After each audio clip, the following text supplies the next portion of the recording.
She was 34 years old, and she had nowhere in the world left to sleep.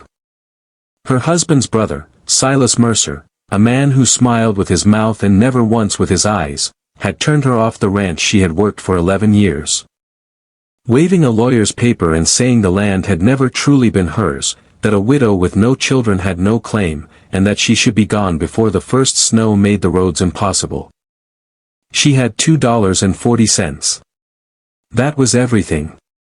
And on a gray October morning in the town of Grayling, Montana Territory, at a county auction where nobody else would even raise a hand, she spent $2 of those dollars on a leaning wind-bitten shack at the dead end of Hollow Creek Road, a shack the auctioneer himself called worthless, a shack the whole town had written off long ago. Folks said she'd lost her senses along with her home. But under the floor of that forgotten little building, something had been waiting for 20 years, something sealed away by careful hands. Something that would not only change her life but bring a dying town back from the edge. Settle in, and let us tell you the story of Ada Mercer. If you're watching from a place that feels forgotten, tell us in the comments, we read every one. To understand what Ada did in that shack, and why she was perhaps the only soul in Grayling who could have done it, you have to go back to the beginning. To a girl growing up in the dry hill country of eastern Kansas in the years after the war. Ada was born Ada Quinn, the only daughter of Thomas Quinn, a well-digger, a man who made his living finding water where other men swore there was none. He was Irish by blood and stubborn by nature, and he carried with him everywhere a forked branch of witch hazel and a leather notebook so worn the covers had gone soft as cloth. People laughed at the branch. They did not laugh at the notebook. Because Thomas Quinn's real gift was not dowsing, he would admit that himself, late in the evening, when the lamp was low. His gift was paying attention. He read the land the way a preacher reads scripture, slowly and more than once. He noticed where the cottonwoods grew fat and where they grew thin. He noticed which slopes held their green a week longer in August, where the morning fog pooled, where the badger dug and where it didn't bother. Water leaves signs, he used to tell Ada, walking her along the creek beds with her small hand swallowed up in his cracked one. The earth doesn't hide anything, darlin'. It only waits for somebody patient enough to look. Ada was patient. She was patient the way some children are musical, born to it, and improved by practice. By the time she was 10 she could tell her father which of 2 fields would take a well, and be right more often than not. By 12 she was keeping his books, because her mother had passed of the fever and somebody had to. And it turned out the girl had a head for figures and a memory like a cedar chest, everything that went in came out again years later smelling exactly as it had. She learned to write a fair, clean hand. She learned that a record kept honestly was a kind of promise, and that a man's word written down and dated was worth more than his word shouted in a saloon. Her father drilled that into her alongside the water signs, write it down, Ada. Paper outlives tempers. Paper outlives men.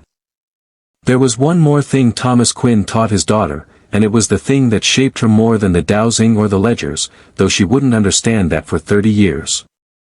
One drought summer, when she was 14, a wealthy stockman offered her father a sum of money that made Ada's eyes go wide, offered it to him to dig a deep well on the stockman's land and then to certify, falsely, that a neighboring homestead spring had gone dry from natural causes, when in truth the stockman's new ditch had strangled it.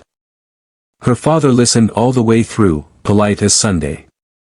Then he picked up his hat, and he said, in that soft voice he used when he was most immovable, water belongs to the land and the land belongs to whoever works it honest. I find water, mister. I don't help steal it. They went hungry some that year. Ada never forgot the hunger, and she never forgot that her father chose it. There are men who own things, he told her on the wagon ride home, and there are men who tend things. You remember which kind we are. She remembered. She remembered it when she was 19 and a quiet, sunburned young rancher named John Mercer came through their county buying horses and stayed 3 weeks longer than his business required because he kept finding reasons to talk to the well-diggers.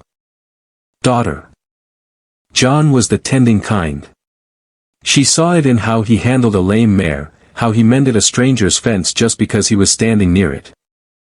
When he asked her to come north with him to Montana Territory, to a green fold of land outside a young town called Grayling where a creek called the Hollow ran cold and clear off the mountains. She said yes with her whole heart. Her father blessed them, gave her his soft leather notebook, filled now with a lifetime of water signs and honest measurements, and told her the last thing he would ever tell her. For he died the following spring. Wherever you go, girl, learn the water first. Everything else in a country follows the water. So she did. For 11 years Ada Mercer learned the water of the Hollow Creek Valley, and the land, and the people, and she loved all three. She and John never were given children, and they grieved that quietly and privately, the way they did everything. And they poured what they had into the ranch instead, into good fences and better neighbors, into a barn raised with the help of half the town and paid back in kind at 4 other barn raisings. Ada kept the books for their ranch and, before long, informally for half the small outfits in the valley, because she was quick and honest and never breathed a word of anyone's business. She knew Grayling down to its bones, knew the Aldersons and the Ruiz family and old Pastor Kittredge. Knew May Holloway who ran the mercantile with a temper like a stove lid and a heart like fresh bread. Those were the good years, and like most good years, nobody living inside them fully understood they would end. They ended the way such years usually do, not all at once, but in a slow tightening, like frost working into a wall. It began, though few marked it at the time, when John's elder brother Silas came out from Chicago. Silas Mercer arrived in Grayling in a black coat too fine for the country, with soft hands and a hard patience, and within 2 years he had bought the bank's outstanding notes. And within 4 he owned the bank itself, and the feed store's debt, and a seat on the county board. He was courteous to everyone and kind to no one. And the thing Silas understood, the thing he had understood the moment he stepped off the coach and looked at that mountain-fed creek running silver through the valley, was the very thing Thomas Quinn had taught his daughter. Everything in a country follows the water. Silas began buying the high ground. Quietly, patiently, parcel by parcel, he bought along the upper hollow, and he built dams he called stock ponds and ditches he called improvements. And each dry summer the creek came down to Grayling a little thinner than the summer before. When wells faltered and harvests came up short, there was Silas at the bank, sorrowful and smooth, extending credit with one hand and gathering deeds with the other. Folks grumbled that it hadn't always been this way, that old-timers used to talk about some agreement. Some paper from the town's founding that guaranteed the water to the valley, but nobody could produce it, and the courthouse and the county seat had burned in '78, taking half the records with it. And memory without paper is just wind. John fought his brother the only ways an honest man knows, at board meetings, in letters, in the slow work of keeping his own place free of Silas's paper. It wore on him. Ada watched her husband grow gray at the temples arguing water rights with a man who owned the very rooms the arguments were held in. And then, in the spring of Ada's 34th year, John Mercer rode out to pull a heifer from a flooded coulee in a cold rain, took a chill that settled into fever, and was dead inside of 9 days. Ada held his hand at the last, and the last thing he said was her name, and the second to last thing he said, she would think about this later, turn it over 10,000 times, was. The old surveyor knew, Ada. Whatever E.B. knew, it still, and then the fever took his words away, and then it took him. Grief is its own kind of winter, and Ada was still deep inside it when the second blow came, the one that was not weather but wickedness. Silas appeared at the ranch 6 weeks after the funeral with a lawyer from Helena and an expression of practiced regret. The homestead patent, it emerged, had been filed in John's name alone, years before the marriage. There was no will. John, 41 and healthy, had never imagined the need. And the notes John had co-signed for 2 failing neighbors during the dry years had been quietly purchased, every one of them, by his brother's bank. The arithmetic Silas laid on Ada's own kitchen table was brutal and, as far as any judge Silas hadn't already dined with would ever say, perfectly legal. The ranch would satisfy the debts. The widow would receive the consideration the law required, which, after encumbrances, came to almost nothing. He gave her 2 weeks, and he said, she would remember the exact words all her life, and the little smile that went with them, best be settled somewhere before the snow flies, Ada. Winters here are unkind to people without means. He said it as though he were not, himself, the unkindness. Some in town were outraged, more were afraid, for nearly every family in Grayling owed Silas something, and outrage is a luxury of the unindebted. May Holloway offered Ada her back room, and Pastor Kittredge offered the churches, and Ada, proud, and hollowed out, and unwilling to become a weight on people already staggering, thanked them and declined and walked through October with everything she owned in a carpet bag and a tin trunk, her clothes, her mother's ring, John's pocket watch, her father's soft leather notebook, and $2.40. Which brings us to the auction. It was held on the courthouse steps on the last Friday of October, a tax sale of odds and ends the county wanted off its books, a broken hay rake, a town lot full of thistle, and, last and least, the item the clerk read out with open boredom, 1 shack and quarter-acre at the terminus of Hollow Creek Road, formerly the property of Ebenezer Tolliver, deceased, delinquent 19 years. Ada, standing at the edge of the small crowd with her carpet bag at her feet, felt the name go through her like a bell. Ebenezer. E.B. The old surveyor knew. Whatever E.B. knew. She had never met the man, he had died the winter before she came to the valley, but she knew of him the way one knows town legends, old E.B. Tolliver. The government surveyor who had platted the original town site and half the valley claims, who had turned strange and solitary in his last years. Who had died alone in his shack at the creek's dead end, and whose property nobody had wanted in 19 years because the roof sagged, the creek there had gone to a trickle. And folk said a place where a man died alone kept a coldness in it. The auctioneer asked for $1. Nobody moved. He asked for anything at all, gentlemen, anything, and somebody laughed, and it was in the middle of that laugh that Ada Mercer heard her own voice say, $2.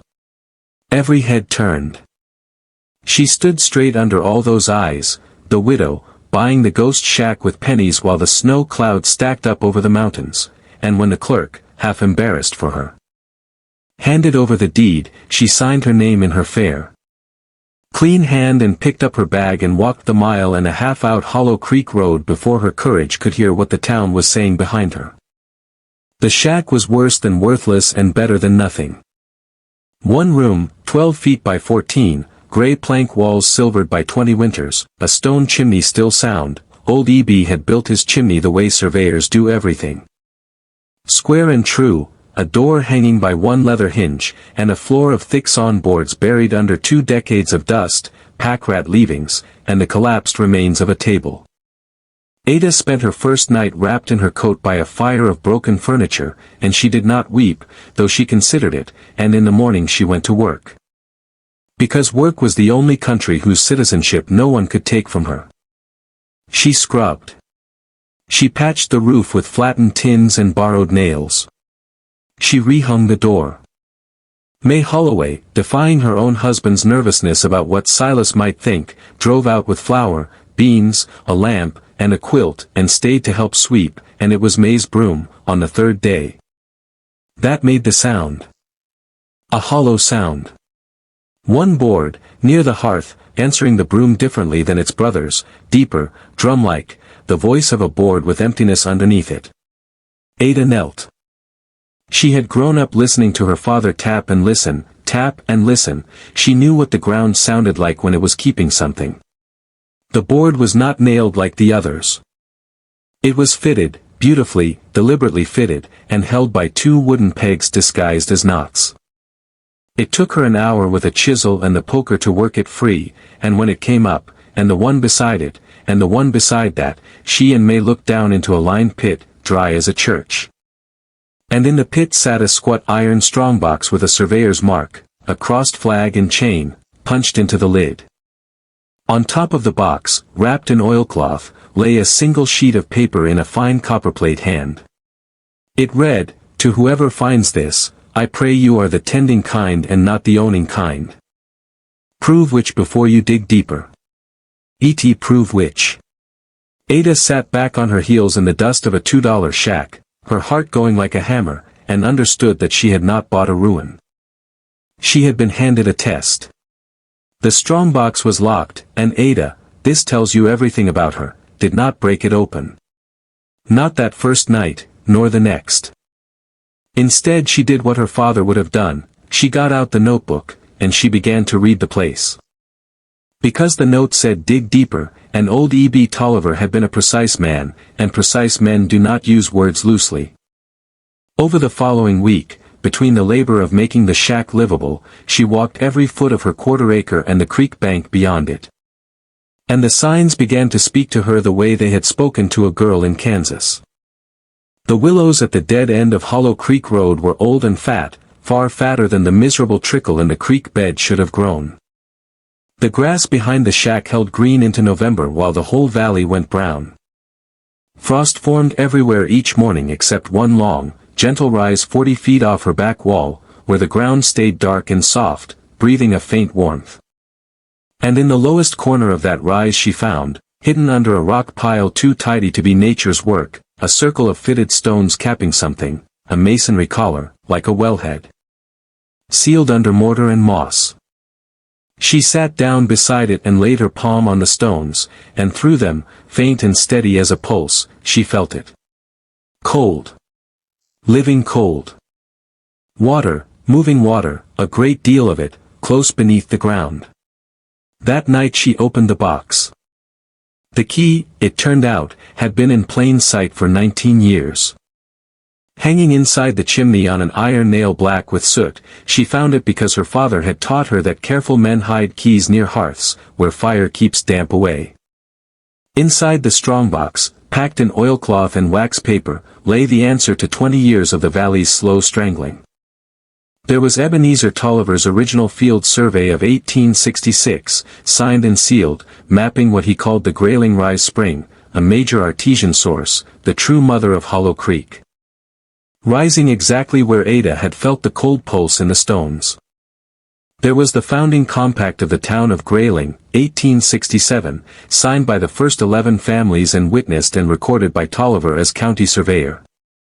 Deeding the spring and its flow in perpetuity to the common use of the valley settlements, never to be sold, dammed, or diverted for private gain, a true sealed duplicate of the very document everyone believed had burned with the courthouse in '78. There was Tolliver's journal, and the journal was the saddest thing in the box. In it, in that fine copperplate going shakier year by year, the old surveyor recorded how a newcomer had approached him, how men of money had learned there was a recorded compact standing between them and the water. How the courthouse fire had come mere weeks after he refused a sum that could have kept him in comfort to his grave, how he could prove nothing, and so said nothing. And instead did the only thing a precise and frightened old man could do, he capped and hid the spring itself, choked its outflow so the creek shrank and his land looked worthless. Sealed the true documents under his floor, let the town call him mad, and let the taxes lapse so that the shack would someday be sold for pennies, sold, he wrote, to somebody with nothing. Because only somebody with nothing left to lose will do what's right with this. The last entry read, water belongs to the land and the land to those who work it honest. I could not fight them. Perhaps you can. And beneath the papers, at the bottom of the box, wrapped separately, $41 in coin, my estate, the journal called it, spend it on the fight. Not the funeral, and a small brass surveyor's plumb bob, polished by a lifetime of use. Ada read until the lamp burned dry, and then she sat in the dark with her father's notebook on one knee and E.B. Tolliver's journal on the other, 2 careful men, 2 lifetimes of paying attention. Meeting in her lap in a $2 shack, and she understood the size of what she was holding. This was not treasure she could quietly sell. This was the valley's water and the proof of its theft, and the man the proof condemned, the newcomer of the journal's later pages. Never named but unmistakable in his black coat and his patience, was the most powerful man in the county, the man who owned the bank and the board and the sheriff's mortgage. And he was her husband's brother, and he had already taken everything from her once. She thought of John's last words. She thought of her father picking up his hat. Somewhere toward morning, she began, carefully, in her fair clean hand, to copy every document, word for word, 3 times over. She was right to hurry, because secrets in a small town have a way of steaming like breath in cold air. May had seen the strongbox. May told no one but her husband told no one but his brother after 2 glasses of Christmas whiskey, and by the 2nd week of December. Silas Mercer knew that the widow at the end of Hollow Creek Road had found something under old Tolliver's floor. He came out himself, alone, on a bright, bitter afternoon, and he was at his most dangerous, which is to say his most pleasant. He admired her repairs. He regretted, again, the sad necessities of the summer. And then he offered, out of family feeling, he said, to buy the little property back from her for $300, sight unseen, papers and all, a widow's whole security in one banker's draft. And when she said no, the pleasantness thinned like ice in March. He told her the county had erred in auctioning the parcel, that there were irregularities. That a woman alone should think hard about winters and about friends and about how few of either she could afford.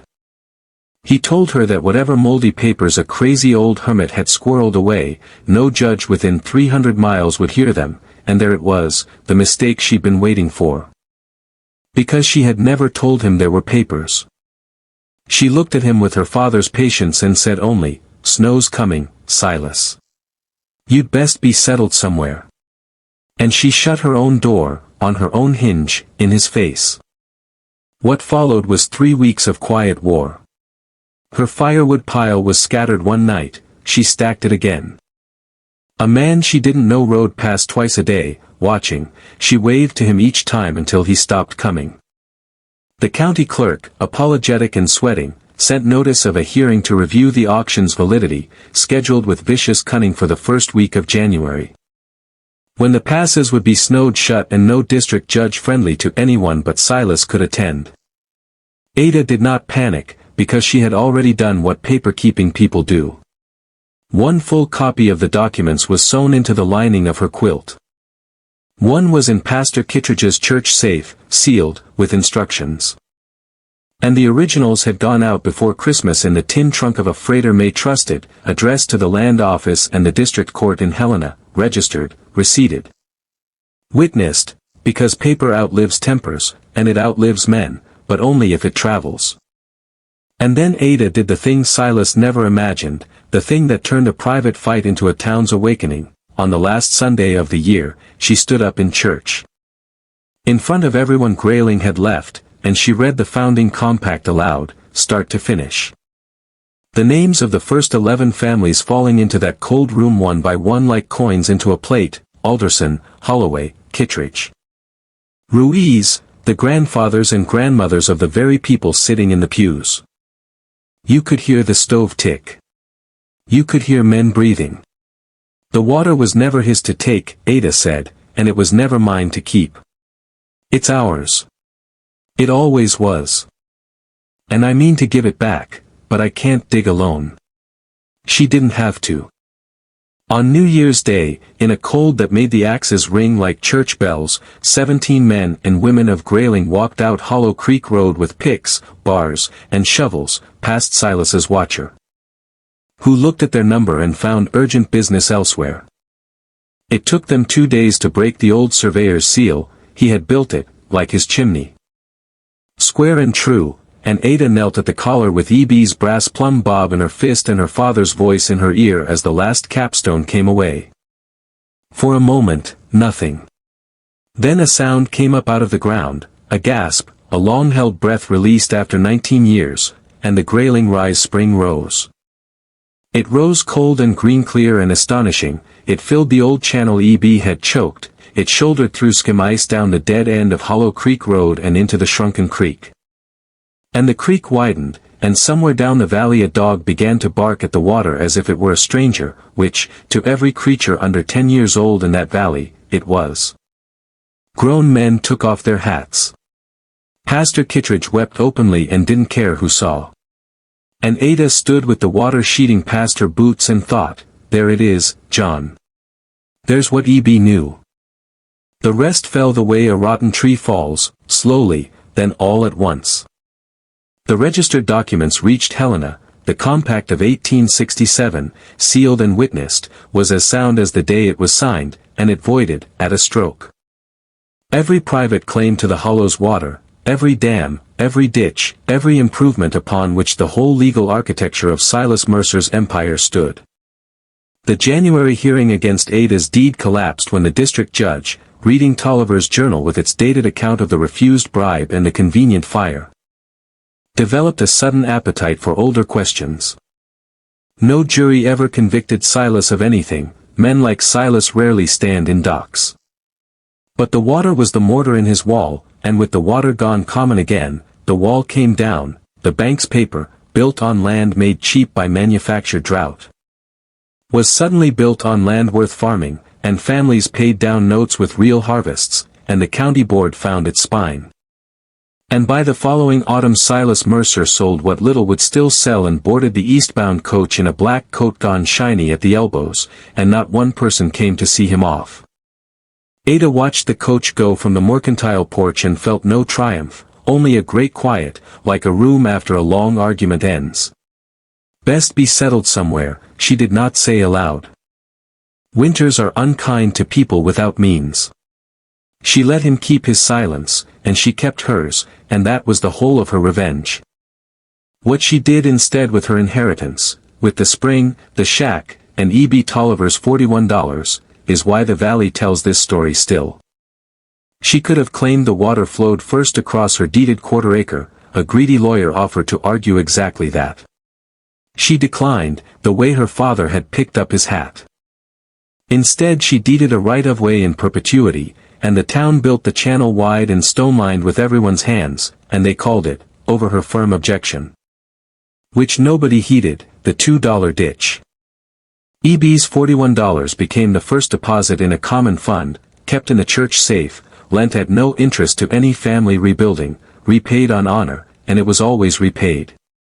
The shack she kept, and improved, and lived in all her days, one good room with a square, true chimney, but she built alongside it a second building, larger, with shelves, where she kept the copies of every deed, compact, survey, and agreement in the valley, recorded in her fair clean hand, free for any citizen to read, because the courthouse had burned once, and Grayling had learned what happens to memory without paper.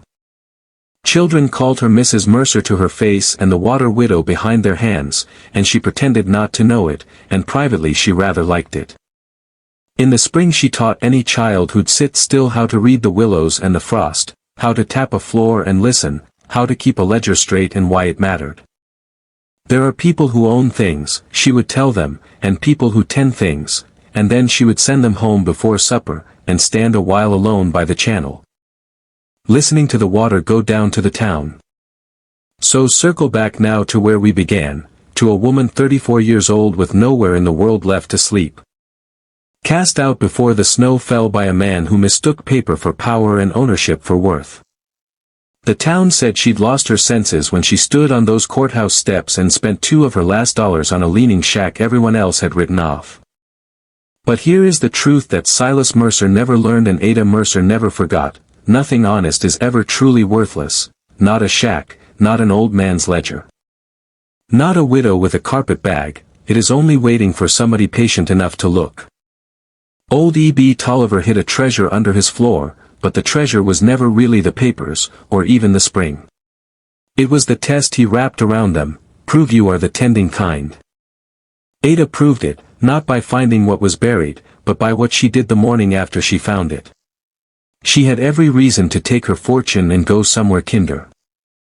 Instead she gave the water back, and the water gave the valley back, and the valley, for the rest of her long life and long after it, gave her the only wealth that doesn't rust or burn. A place where her name meant something. Cast out before the snow fell, she bought a shack for $2. What was buried beneath was priceless. And what she built on top of it was worth even more. Thank you, truly, for spending this hour with us. Stories like Ada's only stay alive when somebody passes them on, so if this one warmed you, share it with someone who needs reminding that overlooked things still hold worth.